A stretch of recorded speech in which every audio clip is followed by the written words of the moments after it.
Hello and welcome, everyone on Twitch and everyone at home, to Alliant Motorsport Americas, to Barcelona, Catalunya. We are here for Division 2, and the cars are coming out of the pits for the start of qualifying as we speak. Of course, in the commentary booth, my name is Savage from Team Crossroads, and I'm joined today, as ever, by Will Wheaton, as well as Biggles in the analysis booth.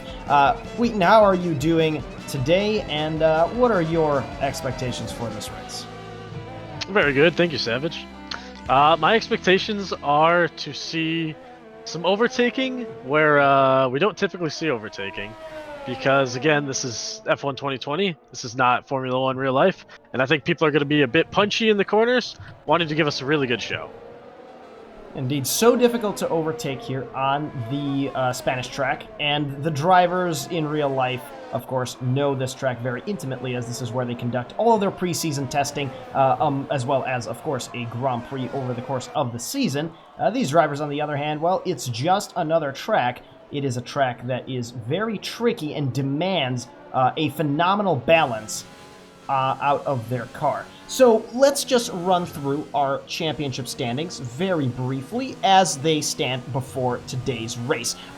Topping the driver's table, of course, is Anonymous, who took his maiden victory at Spa-Francorchamps last week, and he was absolutely delighted, wasn't he? His pace is just going up and up and up, and he is very, very excited about this track. I got a chance to speak with him before the race today, and he mentioned that he really does like Spain, contrary to many of his fellow drivers, as they are not particularly thrilled about the lack of overtaking opportunities. But Anonymous absolutely loves this track, and he is looking forward to getting in the groove and finding that necessary rhythm that drivers need around this course in order to set competitive laps. Now, Anonymous is being chased very closely by Bondi in the Red Bull. That is 44 points for the Williams driver compared to Bondi's 37, and a small gap that is quite easy to overcome, of course. And Bondi himself said that he is just going to focus on qualifying well and having a clean race today, as it is so necessary to get as close to the front of the grid on that starting order in order to get a good getaway and get a good race around this track. Yeah, you said it. It's qualifying is very important here. While we might want to see overtaking, actually achieving it successfully without too many incidents is another thing. There's that obvious overtaking zone of the main straight, but other than that, it's really tricky to kind of get it done unless the driver in front of you makes a big mistake. And with tracks that are so teeming with, very, very tough corner exits and dirty air, as well as high-speed turns, we do see the drivers getting a little bit unconventional in the braking zones, trying to catch their rivals off guard, and that oftentimes does result in collisions, so the chances of a safety car are quite high today. But from my own personal experience on this track, another way to get a cheeky overtake here and there is to catch a driver off guard. For instance, let's take a look at the sequence of turns 7, 8, and 9. It is a very, very tight section of the track where one would not imagine pulling off any overtaking maneuvers, and we'll actually see God of Hellfire go through that section of the track right now, as he has his teammate immediately behind him in pile of garbage. Here, you don't expect to be overtaken or to overtake somebody, but if you put your overtake on in between these two corners, you can actually get a jump onto the inside line of the tricky turn 9. So different strategies that enable drivers to differently target their opponents to surprise them and to potentially get a position where one would not expect them to do so. G'day guys. Have I managed to make it to the track on time? Well, better late than never, Biggles. Is that right? How's it looking out close to the tarmac out there? How's the weather? First of all, ¿cómo estás? Muy bien, gracias. Muy bien. Muchas gracias. Tú eres español perfecto, señor. So, Stevie Gaming, well, I'm going to give a little shout out to our Twitch, everybody on Twitch. Stevie's back again, the number one fan, I believe. He's the number one AM Twitch fan. He's committed to every race. Stevie, you don't wake up in the middle of the night to watch some races as well, do you? Like I used to do back in Australia to watch Formula One races. Anyway, Octopus there. That's Brian there. D-Girl, Country Live, Zay again. Welcome back, Zay. Blue Mars. who we got? We also have a ton of people all screaming out for the fans of multi-sub. So a lot of multi-sub fans that have arrived to Spain.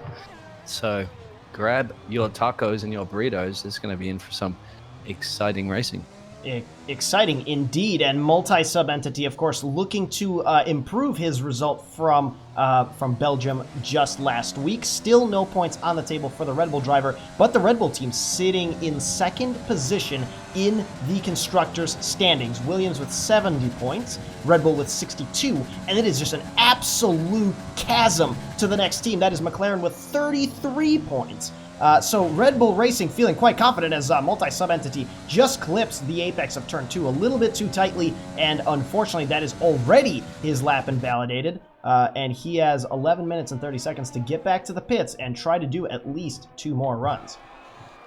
Yeah, you mentioned a second ago that McLaren has 33 points, Mercedes and Racing Point also have 33 points. It is a 3-way shootout for that championship to try to catch up to Red Bull and Williams.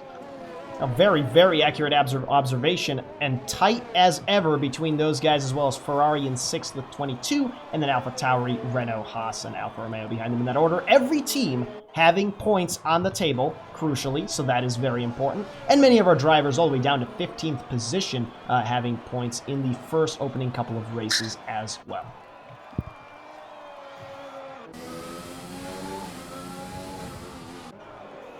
Now, the first round of laps having been completed by our drivers here in qualifying, and it does look like we still have a driver looking to set... Oh, never mind. Matcham just switching to the soft compound of tire to go on his second run.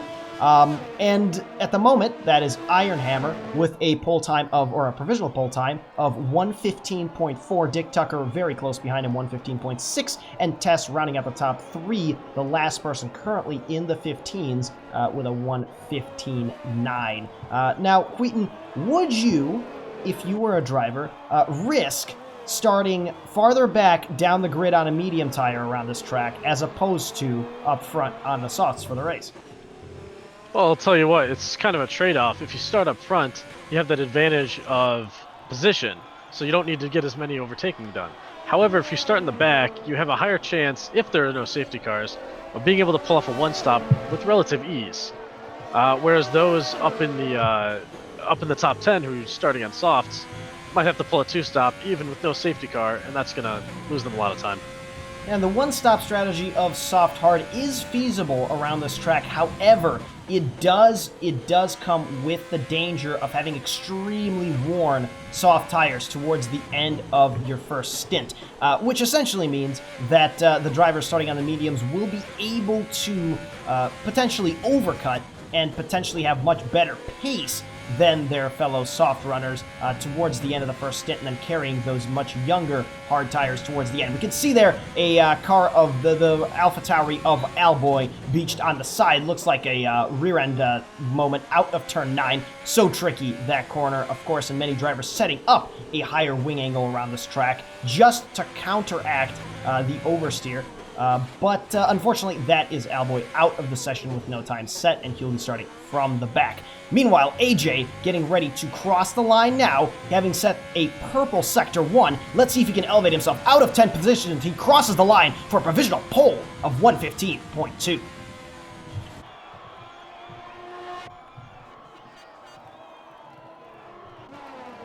Going on board here with pile of garbage in, oh my goodness, in the McLaren, as he appears to be moving backwards for a brief second there in the third sector. And of course, pile of garbage occupying the 4th position in the driver's table with 28 points. His nearest rival, Camel, immediately in front with 32, and then Arcraft chasing him closely behind with 26 points. Vinicius with 25, and Dick Tucker with 25 as well, closely behind him. And I got a chance to speak to our McLaren driver as he goes on his hot lap before the race, and he mentioned that his primary goals for this Grand Prix are to make fewer mistakes and to get more practice in before the races. He's very confident in both his dry and wet setups for this track, but he does have some concerns about rear end traction out of turns 4 and 9. Turn 4, of course, what he's about to go through on his hot lap. Yeah, looks like he's making those turns stick pretty well. Ooh, just as he locks up into the hairpin. But up until that point, looks like his lap was pretty nifty.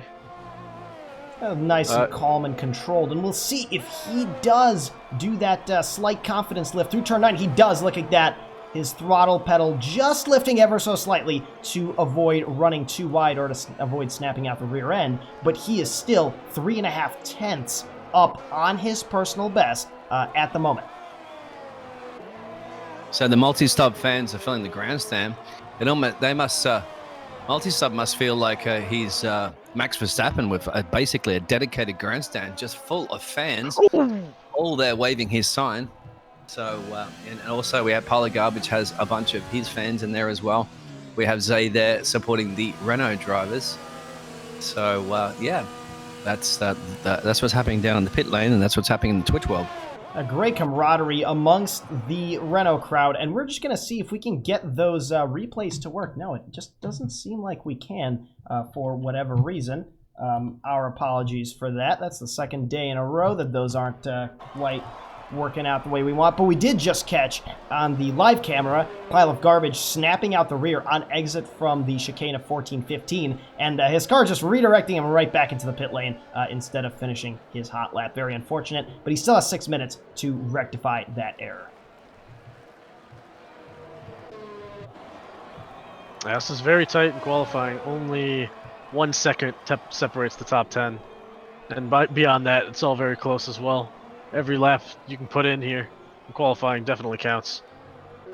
Now the two Mercedes at the moment looking quite comfortable in 3rd and 4th position. Of course, Mercedes looking to advance in the Constructors' Championship, but Kamel currently in 3rd position in the running, only about 12 points behind the championship leader, so a good performance will enable him to make some ground up in that battle. Of course, one of his nearest competitors, Anonymous, is directly in front of him on this qualifying table at the moment, so he's going to have to find some more pace out of somewhere. At the moment, the top 10 drivers being separated by only about a second, so good density of results at the moment, but AJ definitely looks like he's running away with it for the time being.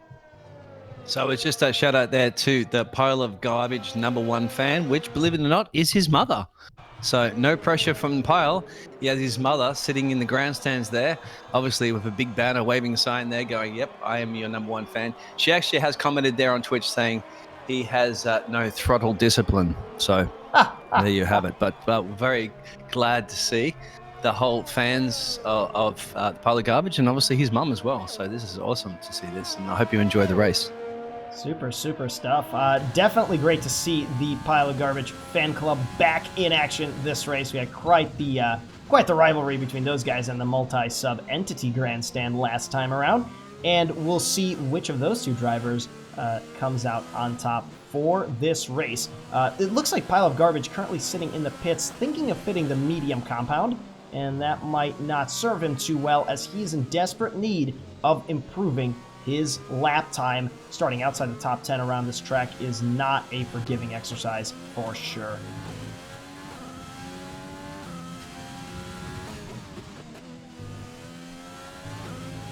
Going on board now with God of Hellfire for the second half of his lap. He is, of course, Pile of Garbage's teammate in the McLaren.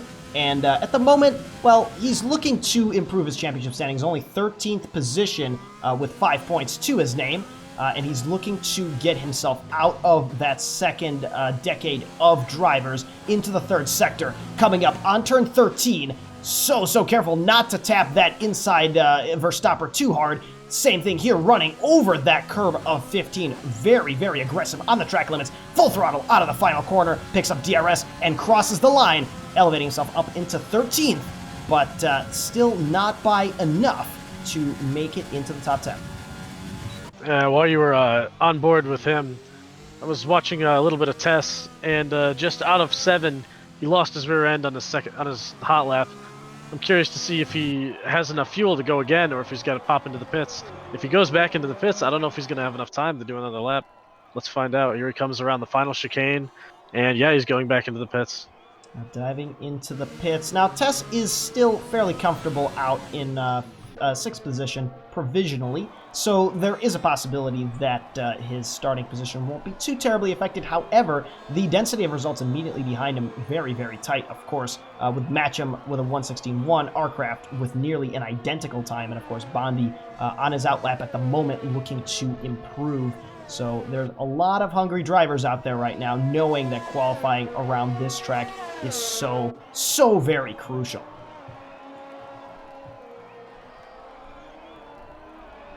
Shout out to everybody. Who's going to be your pick of your drivers? What is their trifecta going to be? So if you're betting, and obviously it's only virtual betting, I do not recommend betting with your own money. Let's just bet virtually. We need a trifecta pick from our Twitch fans there. Number 1, number 2, and number 3. And you'll get the reward of being the king of picking a race result. And it's almost unfair to ask this around Spain, a track where it is so easy to pick up track limits and validations through a number of these corners. But we're also taking guesses for who will take the FedEx penalty award for this race. Of course, that is the driver with the greatest number of time penalties at the end of the Grand Prix. So please submit your guesses in the Twitch chat for that as well. Matcham, meanwhile, in the Haas, crossing the start-finish line and letting off on the very last little bit there, short by only about 0.07 of a second. And it looks like we have a Alpha Tauri doing some interesting off-roading there in the at the start of the second sector. That is the Sheriff, and he retires from the session. A little bit dangerously, though. His car is positioned right on exit of turn 4, and hopefully he manages to move out of the way of the Renault. There he is. And Tess, of course, on an outlap right now, but I am not going to make it. Yeah, it doesn't look like that's going to be the case. It's only halfway through the lap. He needed another 15-20 seconds. Yeah, we've seen the sheriff, obviously being the sheriff in town there. Who's the deputy there to the sheriff, or was the sheriff not the deputy there of the two teammates there? Can't quite see too much there. But there's some great drivers here. Matcham as well has a lot of fans out there. Come on, Matcham running in P9, definitely got some more pace there. Lundy, this is going to be interesting as well. So qualifying is now over, and everybody has to get across that line and make those magical numbers go as high as you possibly can. And precisely on board at the moment with Kamel, who just set a purple Sector 2 on his own set of soft tires and doing a double apex through turn 12, just running out a little bit to come back on himself. So tough to hook up this last sector, revised, of course, from the previous year to better reflect reality. Oh, nearly losing his rear end, coming out of the penultimate corner, keeping the foot down, though, through the final turn, and he's going to cross the line into third position, down by about 0.3 against the leader's time. Very unfortunate, as that rear end twitch may have cost him pole position. Anonymous comes across the line, weaving his car every which way. He's not going to improve. And now it's down to Bondi to challenge for a top 4 starting position. We'll see if the Red Bull driver is going to be able to. No, he is not. He's going into the pits. And that looks like the top 10 settled. Now, that's actually all of the drivers settled, as Ironhammer is the last, it looks like, to go into the pit lane.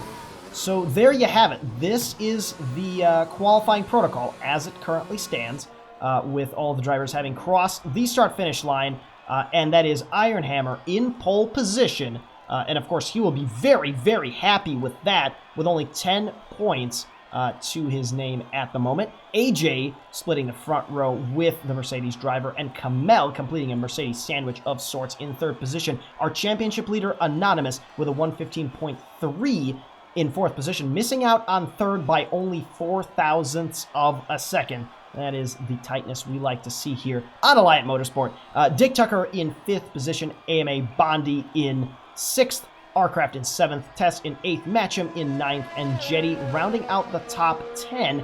Now, we're going to take a look here to switch to the drivers' best tire compounds, the tire compounds for the best lap time, and that is Pile of Garbage in 11th, starting on softs, or rather, qualifying on softs. He's going to be the first of the drivers that gets a pick for his tire strategy. Cirillo immediately behind, followed by the Sheriff, God of Hellfire, Smiz, Anok, Big Luvens, Multi-Sub Entity, and Alboy, of course, who crashed out early in the qualifying session.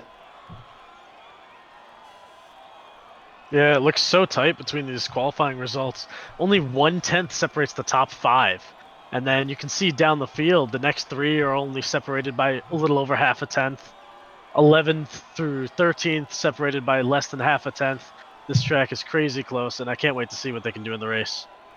Indeed. So exciting, the prospects of all these cars being close on pace and, of course, in each other's slipstream, in each other's dirty air. Who will be able to adapt best to the higher fuel load at the start of the race, to the medium and hard tires? Well, we will find out very, very shortly. For the time being, however, this is qualifying in the books, and we will be so excited to see what the likes of Iron Hammer and AJ are able to do off the front row, and who will be brave enough from the bottom 10 drivers to try that alternative strategy to start on mediums or perhaps hards to disrupt the confidence of the leaders at the end of the first stint. We will, of course, be right back with the race for all of you on Twitch. Don't go anywhere. We will be right back.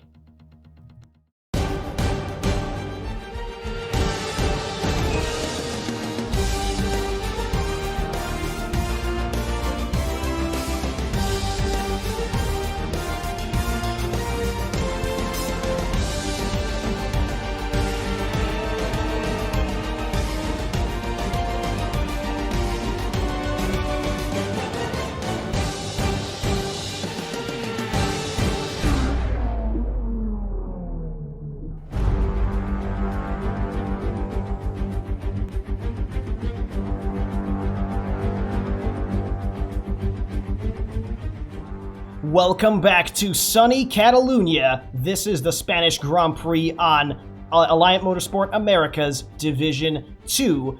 And we are here on the track in Barcelona, consisting of 16 corners and 2 DRS zones, notoriously difficult to overtake around this one. And we have 20 drivers looking each to prove the exact opposite. My name is Savage from Team Crossroads, and I am still joined in the commentary booth. Thankfully, neither of the other 2 commentators have run off during the intermission, and that is Will Wheaton in the co-commentator seat, and of course Biggles down in pit lane and FIA race control. Gentlemen, welcome back, and well, give me your insights, give me your predictions. What are we on the lookout for, especially in the opening laps of this race? I would say keep an eye on the start, and obviously that's true for every race, but this one especially, going into that high speed corner 1, if someone has a slightly better start than the person in front of them, they're going to get side by side with them, they're going to push them off their line, and they're going to take their position like it's candy. Yeah, exactly right. Glad to be with you guys down in the pit lane again. So as you can see, all the cars, there's only one track, all the cars are out on their formation lap at the moment. I saw them all exit there.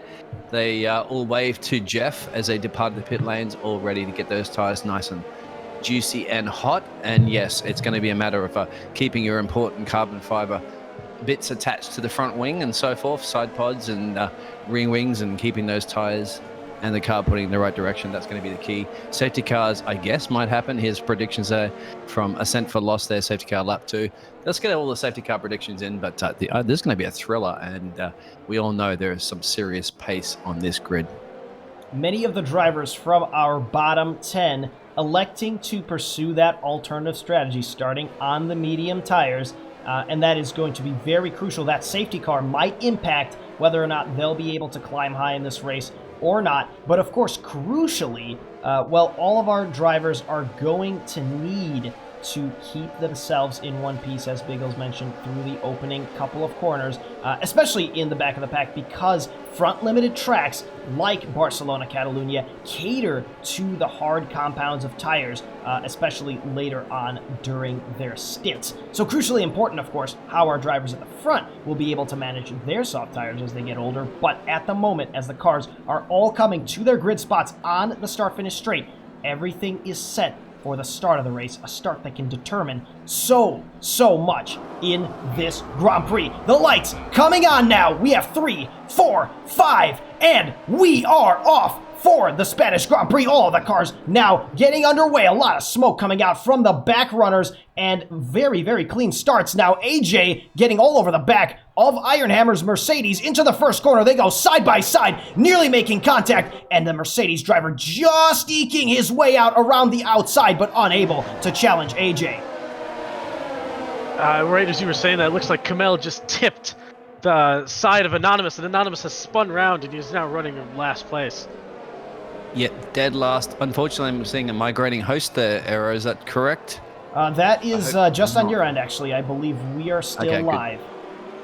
Okay, great. We are Yeah, still so live, that's- and side-by-side moments through turn number 5 for many of our drivers here, still trying to sort out their spots on this track, and we have a massive collision there through turn 7 and 8, and that is the McLaren of Pile of Garbage absolutely stricken there on the outside of the track. The Mercedes of Iron Hammer retiring from the race.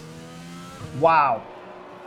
Oh, you hate to see it. No safety car called just yet. We're still racing. Oh, that's a safety car, my is a friend. shame. That is Oh, a there it safety is, car, yep. yep. Oh, you're right. That was a chaotic start to the race, and unfortunately, Anonymous and Pile of Garbage getting caught out in separate incidents, and Iron Hammer, of course, starting from pole position, and now his race over before having completed even a lap.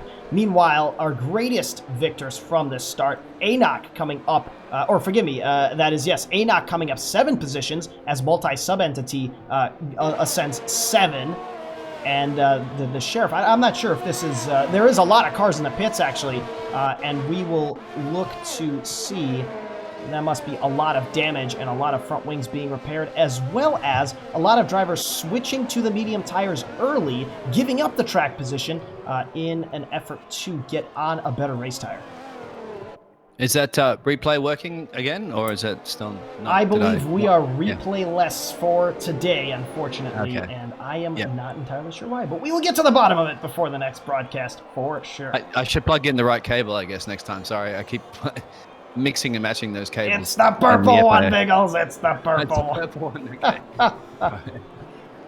So, crucially, at the moment, we have Arcraft staying out in front on his soft tires, multi-sub-entity as well, not pitting and staying out on the softs as well, but everyone else in the top 10 drivers of this Grand Prix sporting the medium tires, and these are drivers that started on that compound, and they're getting essentially free track position at the moment. The cars towards the bottom of the grid, we have Bondi and Kamel fitting the hards, and gentlemen, do you think that they'll be able to take those to the end of this race? That's a tall order. Honestly, those hards are they're gonna get slower and slower, and you're not gonna be able to make up the time that's worth it to keep those on. They might not puncture, but you're gonna lose more than a pit stop in the course of those next 30 laps. And if that prediction comes true, then that is quite possibly our bottom 10 running drivers that are now in the top 10, the ones that managed to avoid the chaos and the contact through the opening lap. Well, those guys may have just seen their race revived and their chances increased that much more as they now find themselves in control of this one. Yeah, I believe the multi-sub fans are cheering at the moment there. Multi-sub is up at a P5 and got a Hellfire there. I'm not quite sure they're switching between them two. And I believe we're joining the commentary box there too with Iron Hammer. So what happened there, sir? Had a great qualifying, and I just got to trigger happy on the exit of turn 5, I believe it is, and just drifted straight into the wall. Nothing I could do.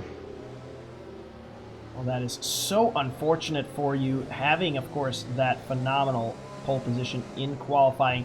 Tell us a little bit about your wheel-to-wheel action with AJ there in the first couple of corners.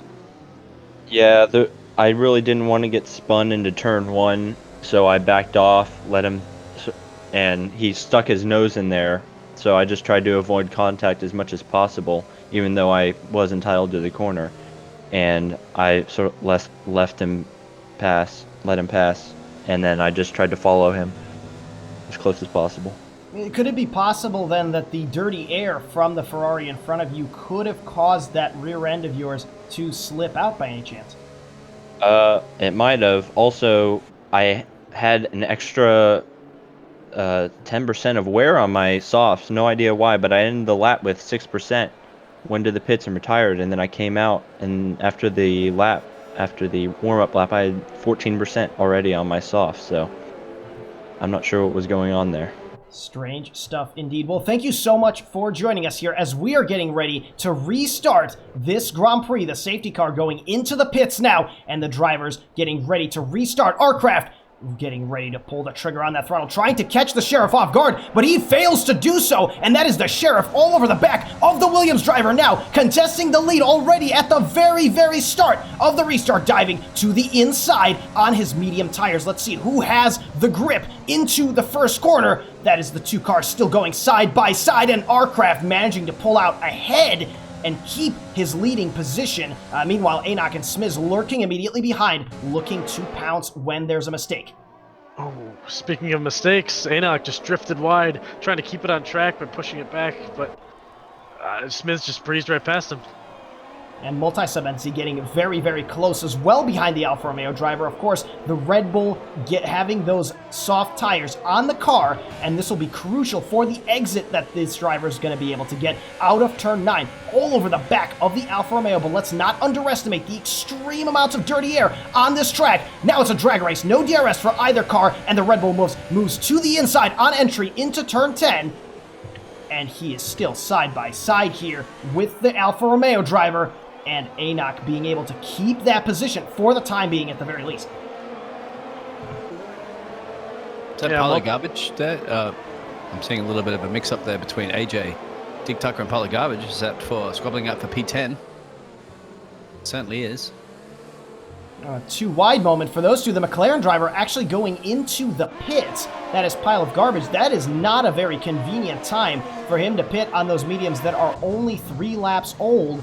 And Multi-Sub Entity now launching another attack onto Enoch into the first corner, looking a little bit more confident on exit from 2, and he just breezes away. Meanwhile, Enoch is now in the clutches of God of Hellfire, running a little wide through that long right-hander of turn 3, and he is going to be able to heave a sigh of relief as the McLaren driver is unable to mount an offensive into turn 4, now occupied with Big Luvins and the Williams of Anonymous right in his rearview mirrors.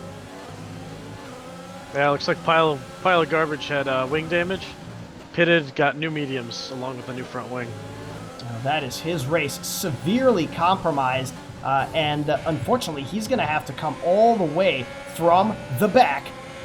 And AJ on his brand new tires, now looking to size up a move onto Big Luvins into turn 10 and getting the job done. That is a Ferrari driver up into 8th place. I believe it's Big Lovins, isn't it? I'm not quite sure. I think you might be right there, yeah. I believe that is completely correct. Elsewhere in the field, we have Cirillo getting racy behind Kamel, who's getting even racier behind Bondi. Now, these two drivers running the hard tires, seeing how far they can take those. And this is a possibility for a 3-wide moment. Now, we're going to jump really briefly on board to see if there's any action between Big Lovins, thank you very much, and Dick Tucker. No such thing. And, of course, Kamel and Cirillo staying put. And there is a yellow flag in the 3rd sector, and that is pile of garbage. Unfortunately, just not loving those fresh mediums all that much at the moment. Anonymous on the softs, just breezing past God of Hellfire into corner number 4. Now he's under the back of Enoch. We'll jump right on board with those drivers now. That is quite the sandwich as well, running from from Smiz to Multi-Sub Entity and capturing Enoch and Anonymous in that DRS train as well. Look at how close all of our cars are at the moment, and Anonymous moves to the inside of Enoch, being very careful not to force his fellow driver out too wide, and unfortunately, that, being too nice is not going to pay off around this track either. We have AJ getting very racy behind God of Hellfire as he himself is under immense pressure from Dick Tucker. All these cars running so very close together.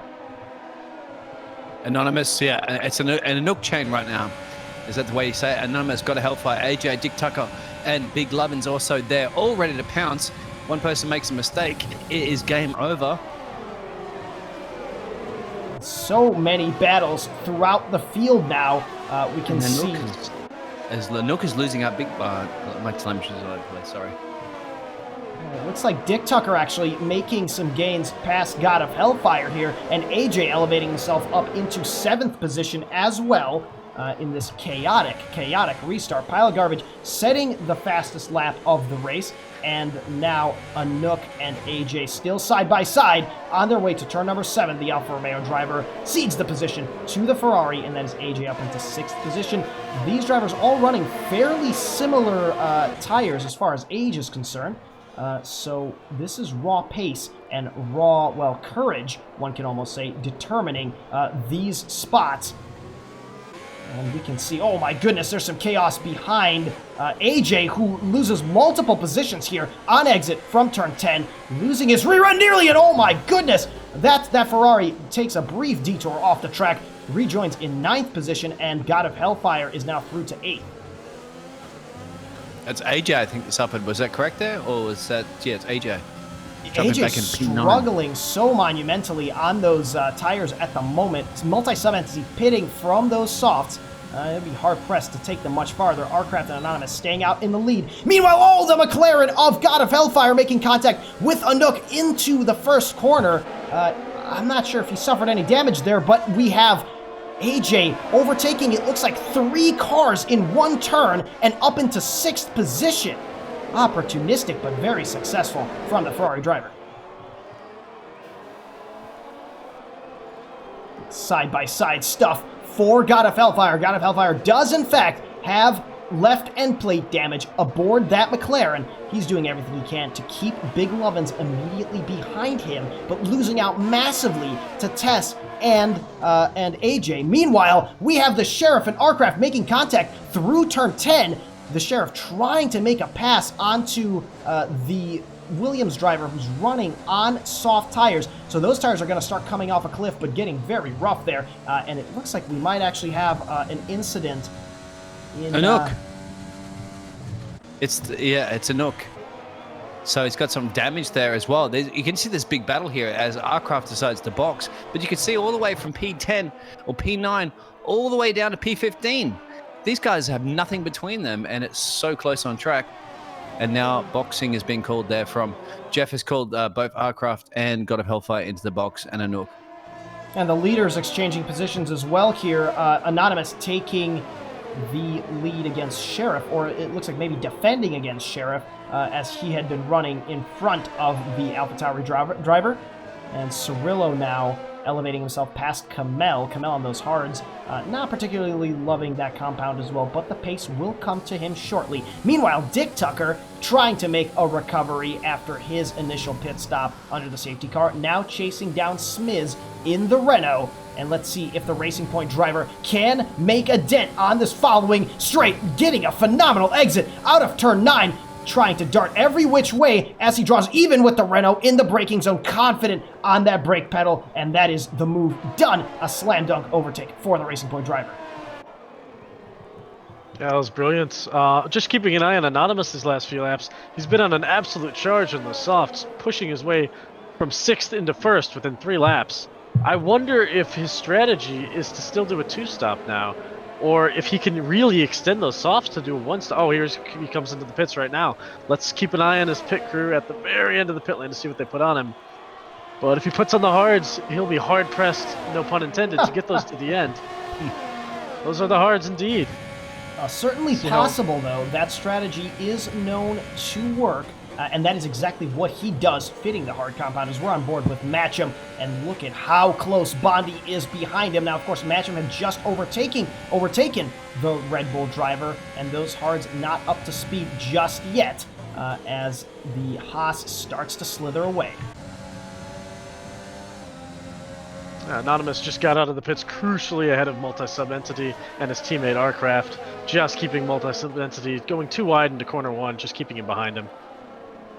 Doing his teammates some favors here, backing that Red Bull up, and we have yellow flags in Sector 2. We're about to see that looks like Big Lovin spun out on track, and there he is. He's trying to rejoin the order, and we'll see if he has any damage on his car. Doesn't look like it. Just perhaps a little slip of the rear end there. Meanwhile, the two Renaults coming to blows at the very end of Sector 3 here. Tess looking to be driving with a lot more pace than his teammate Smiz. And Tess, of course, going to look for, well, not too much resistance here into the first corner. Of course, being teammates, they do not want to risk a collision. Both Renaults running in the high points at the moment. And they're actually 5.5 seconds clear of Matcham. So they're going to look to keep towing each other with DRS and keep trying to boost each other up higher and higher. Meanwhile, AJ going around the outside of turn 3 on his medium tires, overtaking Bondi and elevating himself up into 6th position. Is that both the Renault drivers there, Tess and Smiz, running at P3 and P4 there? As Zay Barnes had called out earlier, that's his team, the Renault team. Looking good for the points at the moment, unless my telemetry's all messed up. Hopefully that is correct there. Dick Tucker is leading the race, hopefully, and the Sheriff is closely being a deputy, shall we say, a deputy to Dick Tucker at the moment in this race. It does look like you are in our universe, Biggles. Those numbers check out as multi-sub-entity now on his brand new mediums.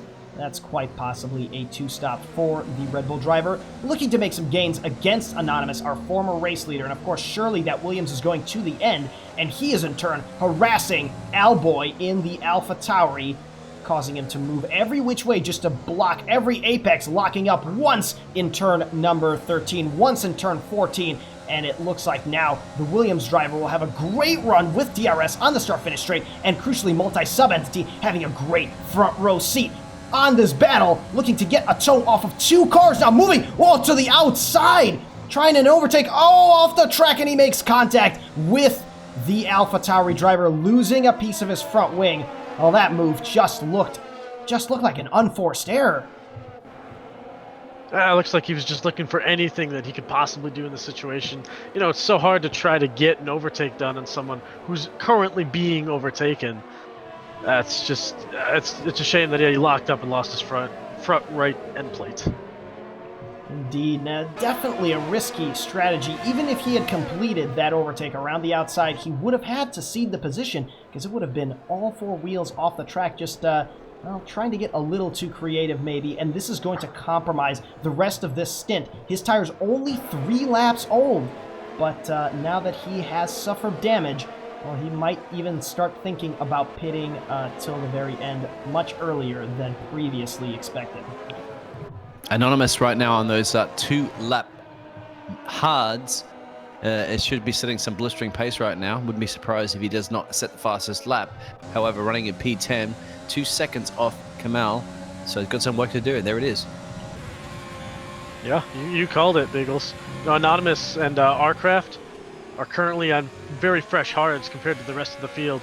Everyone is either on used mediums, used hards. You got a few people in the back on new mediums. But it looks like Williams have a very good strategy going into the second half of this race.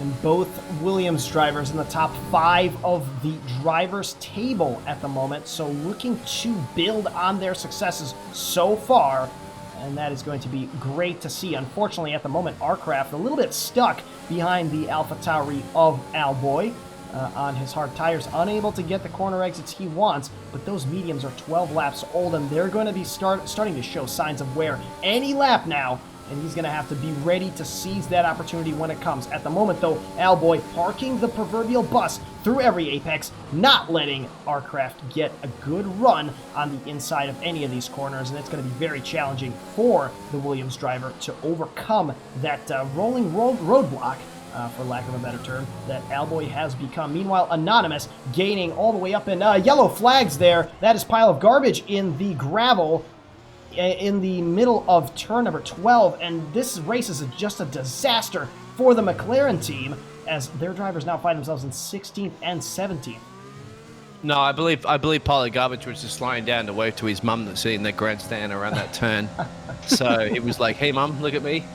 I'm a Formula 1 driver, and she's very, very proud of him, I'm sure. But come on, pile of garbage, get on with it. You can't be slowing down too much on the track. You're going to throw some yellows out there. But anyway, yep, that's pile.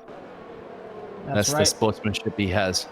And Anonymous making those hard tires work for him overtaking Cirillo through turn 4 and elevating himself now into 9th position. Now, he's got 2 more hard runners in front of him, but both Kamel and Bondi are on 11-lap old hard, so they could theoretically try to take them to the end, but Anonymous is going to just have so much more pace, and he is looking absolutely in control of this race. Gentlemen, is there anything that can stop him today? You say anything, there's a number of things that could happen, but I don't want to be the one to issue a commentator's curse, so I'm not going to spectate on the matter. Well, I am one for issuing spectator or commentator curses, and I'm sure that the last thing Anonymous needs right now is potentially a safety car. He's hoping that all these drivers around him keep it very, very clean as he himself makes another overtake on Bondi. Now, side by side, not quite sealing the deal yet. Now, through turn 3, and the Red Bull driver looking to have a better run out of this one, and countering Anonymous now, and elevating himself back up into 6th.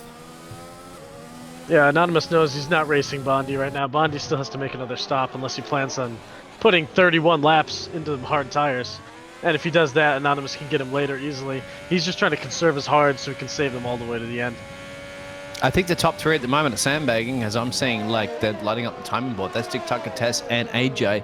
AJ with the fastest first sector, running at P3, 6 seconds off. But these guys are running into the 119s. Dick is a 119.3, Tess a 119.7, and AJ a 119.8. But I think AJ is going to improve on this lap, as well as Tess may improve as well. So they're kind of in a different league at the moment, but they also have those worn tires. So how much can they take out of that before they're going to have to visit Jeff in the pit lane? Well, surely not another, another 17 laps. That seems a little bit out of the realm of possibilities. We see Matcham actually diving into the pits right now on his 13-lap-old mediums to fit what is essentially most likely another set of mediums to the end of the race. So he will have blistering pace against these drivers in front of him, but maybe in excess of 15 to 20 seconds of time to make up as well. Matcham actually fitting the hard tire. Oh, that is interesting. Right on the cutoff is what I'm guessing. Jeff probably suggested the hard tire. That is very odd. You can definitely take a set of mediums to the end. As the cars are getting lighter and lighter, of course, there's much less heat going into the tires as they try to change the car's direction through all these corners. Much less inertia working against that rubber.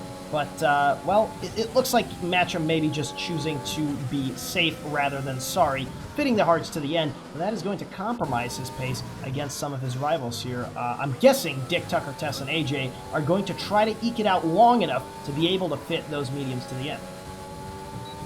And if you do come and visit the Biggles down the pit lane, I will give you the drink. So don't worry about that, Kimmy, or every other driver. The drink will be provided. So it'll get you through, as we're about almost just over the halfway point of this race. So yeah, Don't come visit forget me anytime. the gloves and the steering wheel, Biggles. The gloves and the steering wheel. Anonymous looking to counterattack. Bondi moving to the outside of the first corner. The Red Bull driver locking up his inside front. But it looks like finally the Williams has sealed the deal, or has he?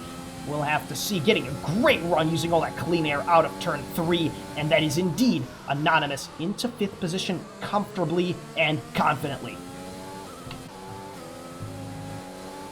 Country Life on Twitch has just said that Matcham tried to qualify in those mediums, but they were used, so we only had one set of mediums, so we had to take the hards. There you go. Thank you very much there, Country Life, for the feedback there from your driver Matcham. Superb insights, and that is so unfortunate that just running out of tires was the Haas driver. But nonetheless, we are sure he will still have plenty of pace on those brand new hards compared to some of his rivals in front of him. Meanwhile, Sheriff and Smiz running a brand new set of hards as well, following their pit stops, of course, and they'll look to make some gains. That's Sheriff 4.9 seconds behind Artcraft, which is the nearest car on an older set of hards to him. And AJ now going into the pits in his Ferrari. Let's see what his mechanics bring out for him. That is another set of mediums. And I gave him the drink. It was really quickly. He didn't see it, but he got the drink, and he also has those fresh mediums, so he should be set in that Ferrari. to see where he's going to slot out there at the moment. I think the Sheriff's going to get past him. Yes, he does. But, it's going to be a little bit of a battle. No, he should be comfortably there behind the Sheriff and remain in P8. And just in front of Smiz and Jetty, who are themselves having a grudge match into the first quarter. The Racing Point driver locking up on the apex, but keeping it around the outside of turn 2 to get that better line through 3. The Renault driver has to slot in behind. We'll see if he can issue a counterattack going nearly 4 wheels off the track on entry to turn 4. But that is Jetty into 9th position, now on a older set of hards, so perhaps we'll see a counterattack from Smiz in the next couple of laps. Yeah, we see AJ coming out 32 seconds behind the leader. The leader is pitting now. That still leaves him approximately 16 seconds behind Kamel, which is about 15 seconds behind Anonymous. Can those mediums make up 15 seconds on some used hards over the next 14 laps? I don't know. Well, only time will tell. Now, crucially, we'll have to see where Dick Tucker and Tess come out now from their pit stop. Dick Tucker just on pit exit now, and Tess following immediately behind. And that is AJ all the way at the start of the straight. So these guys do come out immediately in front. The undercut not quite working just yet. But we'll have to see how the situation develops. All these drivers will have a lot of cars to overtake on a circuit that is not necessarily made for overtaking. Meanwhile, Matcham right on the back of Smiz in the other Renault, fighting for the last points-paying position, unable to make an impression into the first couple of corners. And meanwhile, Dick Tucker looking to get busy with Bondi, that driver, on 16-lap-old hards, whereas Dick Tucker's brand-new mediums will pack all sorts of pace as soon as they reach their optimum temperature. I'll tell you, Dick Artcraft. Tucker- Sorry, go ahead. All I was going to say is Artcraft probably feels a bit cheated. He's going for a pretty hard undercut strategy by taking the hards all the way to the end from lap 10. And he got out behind Dick Tucker and just ahead of Tess on new mediums. I can't imagine he's going to keep Tess behind him for very long. Well, all So that dueling... Go ahead, Biggles. My apologies. Yeah, sorry. Octopus, just on Twitch, the Octopus was saying Blondie, they're running in P3. You can see they're making the most of those hard tires. Blondie's last lap was a 120, and the other drivers around are doing late 119. So not too bad, actually, paced. And probably a good call there in making most of those worn hard tires. And we'll see how that's going to work out for Blondie. 17 laps, I believe. 15 laps, actually. Super stuff. I was just going to mention that, unfortunately, it was a lot of Artcraft's dueling that he had to do to get through some of those cars running immediately, as we have a yellow flag in Sector 3 there. That is most likely Big Lovins, that's right, spun out of the apex of 15. Getting underway now. Those fresh hards, very hard to warm up indeed. Tess making it past Artcraft as well, and Artcraft's best bet right now is to catch the slipstream and try to stick as close behind the Renault driver as he possibly can. Meanwhile, Anonymous on his 9-lap-old hards starting to make moves on Kamel for the race lead. Now, of course, the Williams driver is on till the end, barring any sort of damage or safety cars. Not so sure about the Mercedes immediately in front of him, however, but one thing that we are sure about is that Anonymous has the pace to make the overtake, and even more importantly, he has to make this overtake for his own survival. Dick Tucker only 2.4 seconds behind him on brand new mediums, so Anonymous cannot afford to be held up for too much longer. Trying to get as good of an exit now out of the third corner, hitting that inside curb a little bit too soon, and you can just see his car being squeezed out to the outside by Newton's laws of motion and inertia, and he's just unable to make those gains. You can just see the seconds ticking down from Dick Tucker immediately behind now, 2.1. And, well, There you go. Got your science lesson for the day there from Mr. Savage. Every action has an equal and opposite reaction. So whether or not both these drivers want to have the correct reaction and so forth. But yeah, you've thrown too much science in my brain right now. Love it. Oh, why is he moving to the left? It's Kamel's. That looked like a wave by, to be completely honest. That's a wave by, yeah. Well, it was a wave by. That's a wave by. Interesting stuff. Interesting. We'll see if Kamel will be so kind to Dick Tucker now on these following couple of straights. The Racing Point driver just eating up that gap. And now he looks set to make a win of this race. Of course, he's going to have to make 2 crucial overtakes here on these hard-running cars. And crucially, Kamel does still have DRS from the new race leader, that is Anonymous. And that's going to make Dick Tucker's job so much more difficult now. He has to follow through the dirty air, through the rest of this first sector, and try as hard as he might to get an overtake into turn 4. Now, his battery is still very well charged, and he pushes that overtake button now. And look at how much pace he has against the Mercedes. Is he going to dive the inside? No, he is not. Not quite close enough to make that move. Perhaps my telemetry's off, but it looks like Dick Tucker has actually spent a lot of his battery trying to just catch up to Anonymous, and now he's only got less than a quarter left to try to actually overtake him. Now, he had committed to trying a move into turn 4, so he was full blast overtake down the entirety of that short straight. And now, turning on the battery once again, making a move down the inside into turn 10. And that just about seals the deal for him. He is 1.9 seconds behind Anonymous, and he's going to want to close that gap down very, very soon to try to retake that race lead. It looks like multi-sub entered there as well with the fan boost, with selling out at least the stadium worth of fans at the moment. It's going to put big pressure. This P14, he wants it from Alboy, so he's closing the gap, as you can see. Dick Tucker as well, and Kamel still battling it up for P2, P3. And Bondi is in the pits, unable to take those 20-lap-old hards anymore. With 10 laps to go, surely the Red Bull driver will fit a soft set of tires to the end, and we'll have to see if Kamel, currently in 3rd position, will follow suit. Well, only time will tell, of course. Meanwhile, multi-sub entity getting very, very close to the back of the AlphaTauri of Alboy. Alboy not having the best race this time around, and look at this, the Red Bull driver not even using the slipstream, lining up around the outside. No battery left on board his car, just DRS, and very late on the brakes into the first corner, and he makes it work around the outside, elevating himself up into 14th position. Yeah, listen to that. Listen to the crowd cheer for multi-sub. It's almost like he's almost in the same car too that Max Verstappen is. So, think about being in a Red Bull, isn't it? Getting all the fan boost behind you. So, good for him. Other battles that are on track there, as you can see there too, with his teammate Bondi further up there into P12. He's ready to get past the Renault driver. I'm sure that Zay Barnes, their fellow Renault supporter, is probably wanting to be stepping out of the room right now and hoping that's not going to occur. But I'm sure the Red Bull team and Christian Horner will be very happy to see that happen, as only a matter of time. It looks like it's made that work.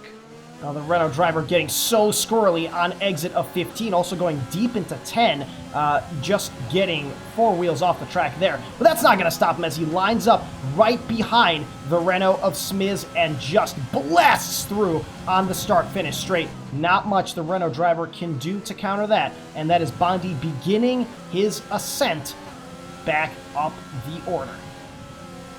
I was going to say Bondi didn't have the best exit out of 2, but Smiz just running understeering at the end of that because those hards are just starting to fall off. I say fall off, but they're hards. They just understeer naturally. Well, the entry and mid corner of 3, known for immense understeer on any tire compound, so essential to get that line down. And it looks like, Biggles, you might have just gotten disconnected from the FIA race control suite there, so hopefully you'll be able to sneak your way back in there. No. I don't disconnect from the FIA. The FIA disconnect from me. So I'll fix that. Don't worry. Super. It looks like you're already back, so you haven't missed much. Although just on time, as AJ with the DRS open, no overtake left on board his Ferrari, fighting Arcraft for that 5th position, and immediately behind that is Matcham in 8th, overtaking Jetty, who is in the pits to fit his new set of tires. And crucially, we can see that Kamel continuing on his 22-lap old hards, and still 2.6 seconds clear of Tess, vying for a podium. Dick Tucker, meanwhile, reeling in Anonymous slowly but surely over the past couple laps. That gap is down to a 1.1, and it looks like Dick Tucker has just turned up the juice on his car, and he's going to be looking to get within DRS range now of our race leader. Elsewhere, we have Pile of Garbage contesting 13th from Alboy, trying to get those McLarens up into the podium-paying positions. Of course, McLaren, up till now, doing very, very well in the driver standings, but a very unlucky race for both of the orange cars today, being relegated deep, deep into the field. Look at the split with the tire strategy there as well. Anonymous P1, 15 laps on those hards, 6 laps for Dick Tucker there on those fresh mediums. Kamel, 23 laps, if that's correct. Dick Tucker, as we speak, gets past, I believe. Nope. Not just There's a yet. battle. Very, very wide on exit from 2 for Dick Tucker, possibly suffering in that dirty air and just unable to get a late apex through 3. That compromised his speed down the rest of the straight. Unlike that, though, AJ getting a phenomenal exit and getting so close to the back of Arcraft, nearly colliding and collecting the rear wing of the Williams with him. That Safina sponsor board surely is worth something on eBay, but he's got bigger fish to fry. He wants to get into the top 5, and that tends to pay a little bit more than some salvage from the racetrack. Immediately behind in the wheel tracks of Arcraft, look at how much speed he is carrying on the apex of 9. Practically on rails is the Ferrari. He lines up side by side with the Williams, being forced to the outside of the track into the hairpin of turn 10, and that doesn't seem to bother him at all as he goes 4 wheels off the track on exit, but seals the deal and takes 5th position. Look at P2, Dick Tucker must be ready to line up this as well. This is mediums versus softs. It's probably going to be a matter of time right now. Anonymous is running those tires a very, very long time. Can he make it to the end? Obviously, Dick Tucker will have the fresh compound, but there, a spoiler surprise, Anonymous has a 3-second penalty and Dick Tucker does not. So he's in a comfortable position right now for the Racing Point driver. That is interesting. You might wonder whether he's even going to take his chances for an overtake for the duration of this race. He's going to want to make sure to steer clear of the track limit warnings for the rest of this one. We saw that being particularly unkind to the likes of Charles Leclerc in the virtual Grand Prix earlier this year. Meanwhile, Jetty in the other Racing Point, well, trying to elevate himself a little bit higher now past Alboy for 14th position on his medium tires, closing the AlphaTauri driver down, making a move to the inside, uncontested, up into 14th position. Yeah, 18 runners. Sorry, go ahead, please. All I was going to say is Dick Tucker seems to get closer and closer to Anonymous, but just out of that final corner and all that dirty air. Honestly, throughout the entire lap, all that dirty air is just wearing his tires. He just doesn't have the grip advantage over Anonymous that he would want. And they get to the starting line and they burn through their battery, and then that's it. He can't get that overtake. So if what you said is true about the penalties, then all Dick Tucker has to do is stay within 3 seconds of him for the next 5 laps.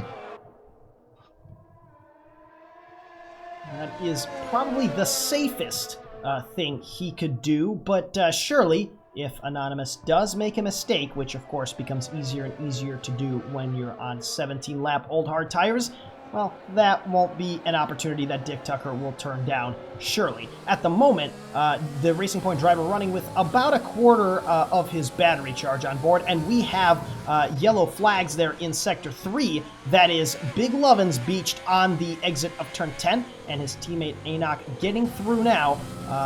No stoppages of the race yet, however, and that hazard is cleared quickly as the Alfa Romeo driver gets back up to speed. Yeah, speaking of used tires, Tess is closing in on Kamel, who has 25-lap old tires. See how those hards are holding up. Looks like they're doing okay, but Tess is surely sneaking up behind him. And Fastest lap at the moment is P5 of Arcraft, but he has 6 seconds penalties as well, running on those really hard tires. So, who's going to make that gamble and do a little pit stop dive in there and try to get that bonus point that you can get from the fastest lap? Because at the moment, Arcraft is looking for that FedEx. Actually, no, I'm incorrect. That's Blondie looking for the FedEx award. Time penalty award, shall we say. But yeah, lots of battles going on track right now. The DHL fastest lap award, that's the real one. That's the one that actually exists. Oh, and there's a collision between Jetty and Pile of Garbage in turn 10, just getting side pod locked into one another, and that is a lot of lost time for both the McLaren driver and the Racing Point driver as well, and that is unfortunately them, well, suffering a lot of damage there in their battle. No points lost, however, because no points were on offer for 15th position, but still unfortunate to see those drivers make contact. Meanwhile, back on board with Tess, who is definitely, as you guys are saying, getting closer and closer to Kamel. Of course, the Mercedes driver running 26-lap old tires, so surely Tess will have so much excess grip trying to switch back the racing line and doing so brilliantly, getting a perfect exit out of turn 10, and that is the Renault driver up into the podium positions. Yeah, it was a beautiful overtake, crisscrossing him in the hairpin. Or I'm sorry, yeah, knowing that Kamel on those hards would not be able to make that corner stick as hard as he wanted it to. Candy Campbell Soup said, "Holy overtake Batman," as well as you know, Time said, "Very nice." So the fans are excited. These drivers are giving, these guys are delivering what they're paid to do, and there's still like 4 laps essentially to go, and anything can happen at this point too. And it looks like Jetty following your advice there, Biggles, and coming out of the pits on a brand new set of softs. He will have a time of 118.0 to beat on his hot lap in order to take away AJ's extra point for the fastest lap. Of course, running in 18th position, he won't be able to pick up a point for the achievement, unfortunately, as that is only available for the drivers in the top 10. Meanwhile, Multi-Sub Entity overtaking Cirillo now for 11th position, and he's going to have a gap of 7 seconds to make up in order to get into the points, barring, of course, any penalties here. Meanwhile, Dick Tucker running out a little bit wide there on exit from 12, clipping some gravel, keeping it on the road, but losing a little bit of ground to Anonymous, maintaining that DRS zone gap still, and crucially 9.8 seconds to Tess. Won't be troubled at all by the Renault driver for the remainder of these the 3 laps. Multi-sub could do it if he gets close enough to. Blondie has the FedEx time penalty award at the moment, as I mentioned earlier. The 9 seconds, yes, in running in P9, so he likes those 9s. Multi-sub is 6 seconds behind Miz, and who's 4 seconds behind, so it's going to be really close there. But if he wants points, he just has to bring it a little bit closer, and Blondie will actually, unfortunately, may drop out of the points. It's a shame he'd be taking away Red Bull's only point and giving it to himself, so not a big change there. But good on him for at least pushing and trying to get that point. And some interesting pictures here as we see the top 2 still very well locked in their battle for the lead of the race. But then Jetty, who's a lap behind, now unlapping himself on the brand new soft tires, vying for the fastest lap of the race, and seeing how their pace compares. Jetty is a little bit faster than our leaders, but judging by the wear on their tires, I would almost wonder if he will be able to take that fastest lap. He does! 118.067. That is 2 thousandths of a second faster than AJ's time of, oh my goodness, and that is Anonymous conceding his first place as well, nearly colliding there with Dick Tucker in the first corner. He's got to worry about Anonymous as well. He's got 6 seconds penalties, so Tess has 3. Unless Tess can try to pull something out of the bag and do a last lap Lando, shall we say, I think Anonymous might be still okay there, even with those 6 seconds penalties, because further down the road, there is, as you can see there on the screen, 10 seconds that Tess is behind. Tess has 3 seconds penalties as well, so Tess is going to be in trouble from Kamel running in P4, because Kamel does not have any penalties. So Kamel potentially on a podium here if he can keep within that 3 second crucial range of the Renault driver. Well, what Kamel is not going to enjoy seeing is that bright red blip in his rearview mirrors as AJ getting so carried away with chasing the Mercedes driver for 4th position, running wide on exit from turn 9.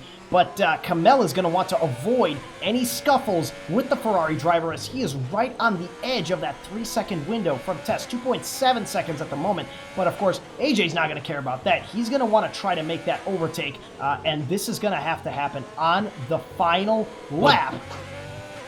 Jeff will be on the radio right now going, I would actually say as a race engineer, let him pass. Kamel, let him pass. Let AJ pass. Because you get the slipstream from AJ, because AJ has 6 seconds of penalties anyway. So let him pass. It's not going to cost you your 3rd position, just as long as you can remain within 3 seconds of tests. And obviously, you're going to get that DRS tow as well. Well, that is the exact opposite of what is happening at the moment, as AJ is barely maintaining that 3-second gap, and Kamel, crucially, unable to close down, the Ferrari driver and the Renault driver as well. Meanwhile, our the Ferrari leaders... driver has 6 seconds, sorry. Yeah, so the Ferrari driver cannot finish in the P3 at the moment, but Kamel can if he can keep 3 seconds to test. Correct. And our leaders now going through the final sector of this lap. There is a spun Alfa Romeo immediately in front of them that they will have to just pass through there. You can see that on the left side, on the right side of the track.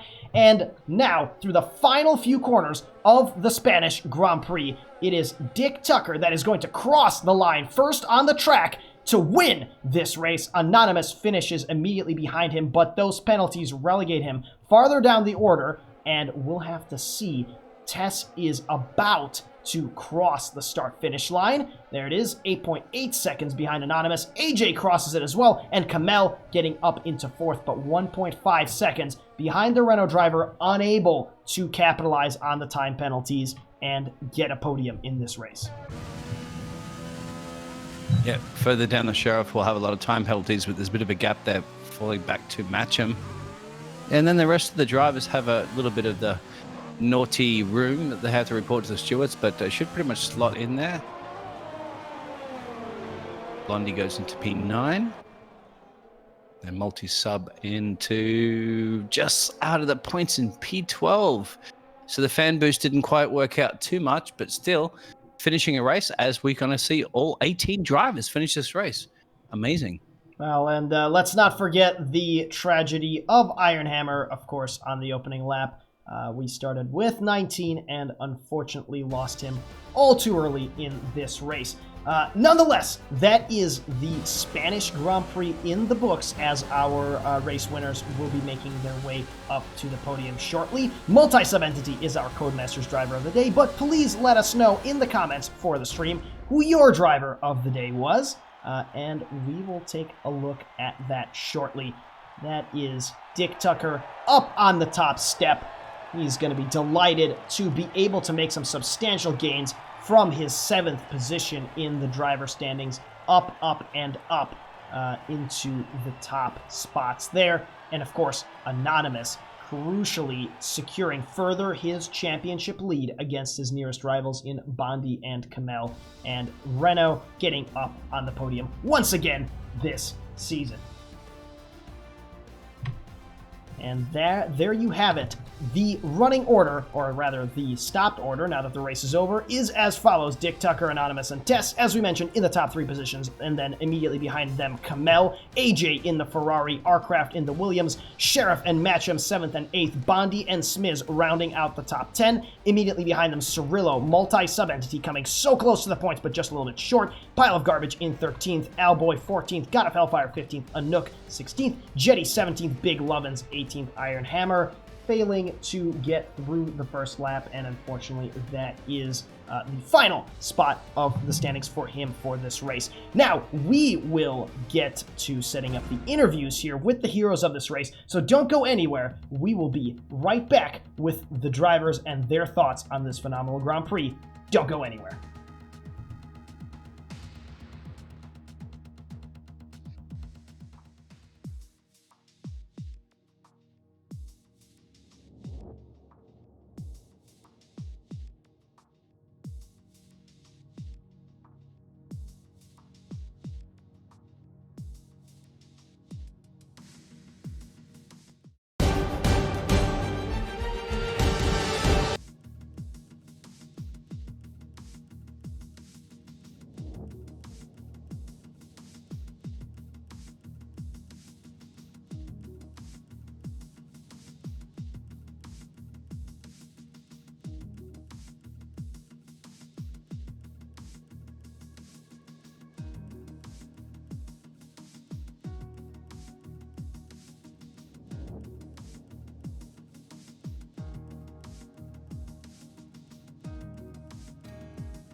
Welcome back, everyone, to Alliant Motorsport. I keep tripping over that, and I do not know why. Alliant Motorsport Americas, and we are in the post-race interview suite after another fantastic Spanish Grand Prix. That is definitely not something that you can say after every Spanish Grand Prix, but we have some drivers here that have helped us make it a memorable one. Joining us for the post-race interviews are Dick Tucker, Tess, Anonymous, and Arcraft, and we're going to hand it off to Arcraft first, as well as Wheaton, who's got the questions for our driver finishing in 6th position.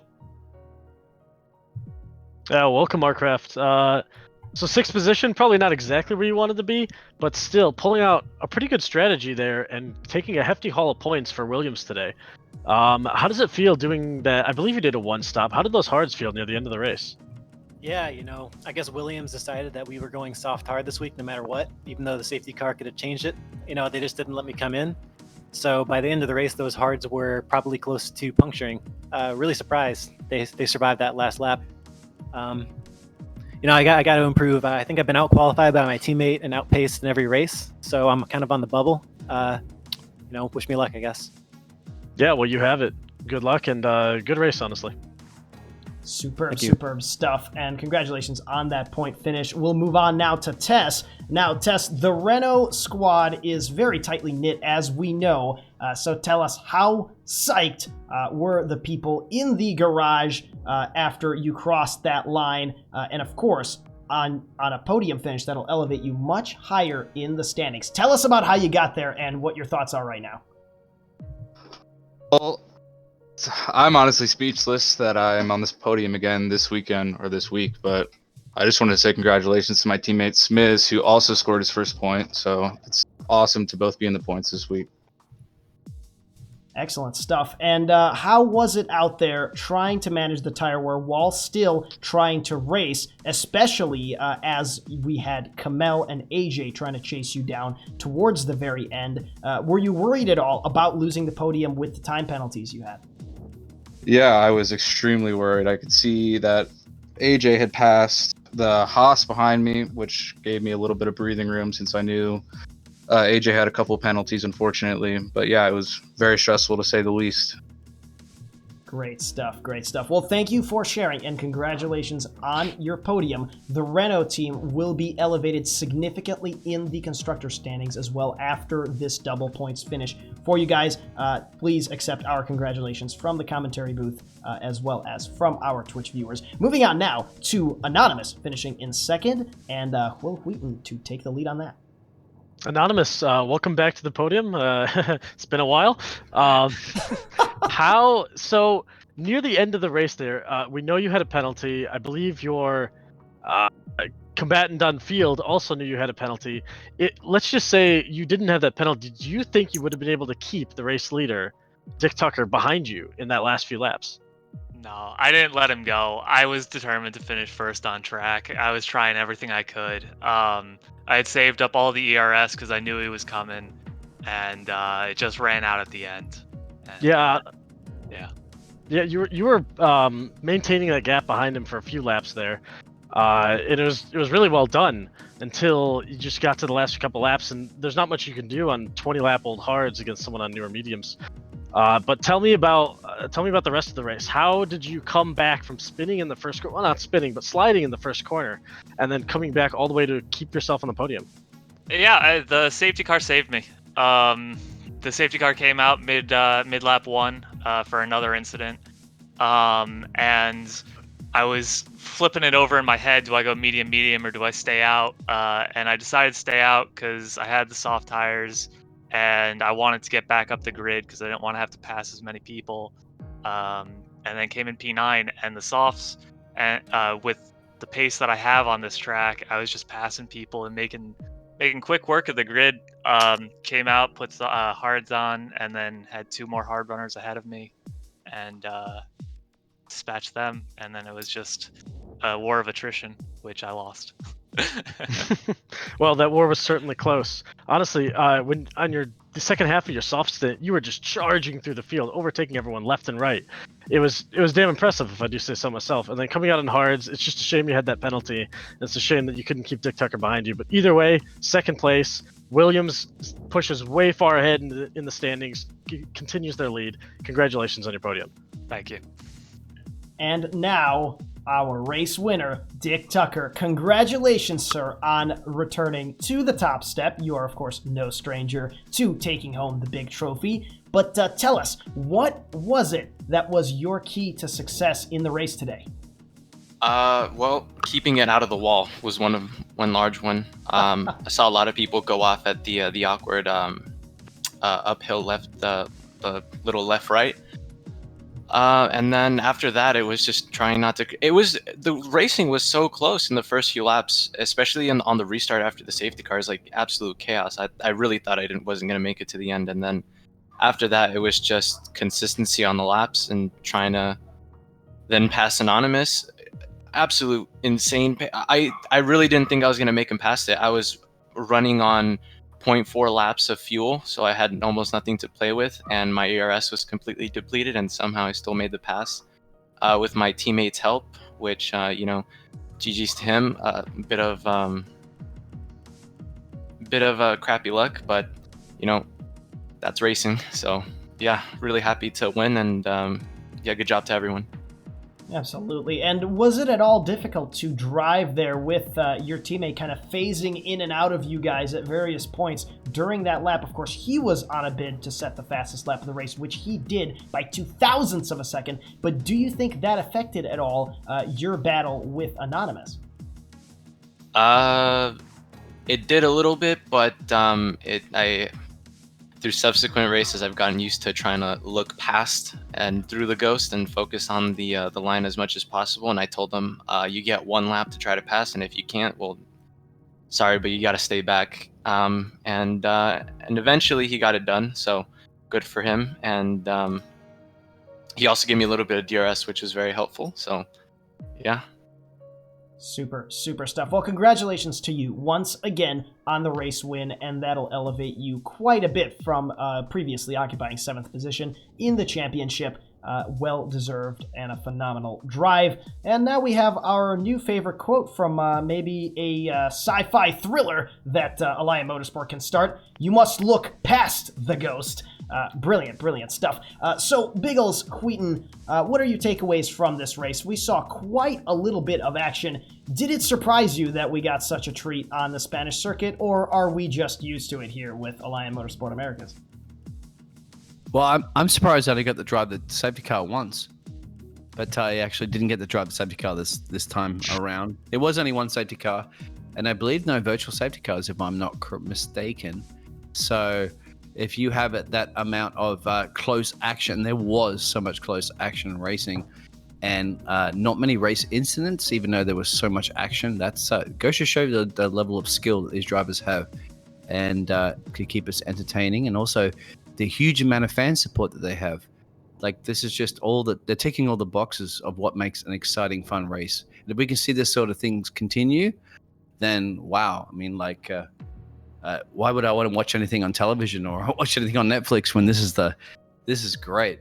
So much again, I appreciate that. And yourself and Wheaton there have just rocked the microphone again up in your air-conditioned commentary booth.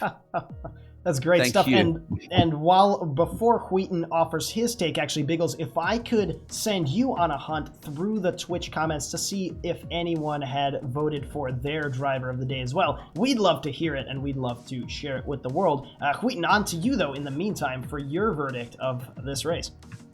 My verdict is I was pleasantly surprised with how much wheel-to-wheel action, how many two wide corners there were in a track that is so hard to overtake. It was fantastic to watch these drivers just struggling to keep it on the track, struggling to keep their competitors behind them and off the racing line, and with minimal collisions. I think 18 drivers even finished this race. Exactly, and that is definitely something that we're not used to seeing around the Spanish circuit, with the dirty air being as devastating as it is. It was great to see how many of our drivers today were able to follow, stay close to the car in front, and try to overtake them lap after lap. Lots of side-by-side stuff through turn 3 today, through turn 4, and even turn 9, which is a corner that I would not wish even my worst enemy to go side-by-side with another driver in. Super stuff. Biggles, do you have a verdict for us on the Twitch driver of the day for this race? I do have an apologies on that one. I had a little connection issues, so I had to refresh it over and over again, so I lost a lot of the chats. So yeah, once again, guys, sorry. I am looking out for that. I do apologize. I can't scroll back through the history because when I refresh it, it does not hurt. So my hacking is, sometimes it's good and sometimes it's bad, and unfortunately it's bad, but by all means, guys, let us know, and we'll try our best to relay exactly what you mentioned there, sir. Super stuff. Savage. We will make sure, we will make sure to follow up on that for the next one as well, and keep a live count going for those driver of the day votes. Of course, every driver is my driver of the day. As always, thank you to all of our drivers, both with us here in the interview channel as well as part of Alliant Motorsports in general, for giving us yet another phenomenal race that is packed with action, with drama, and plenty to talk about.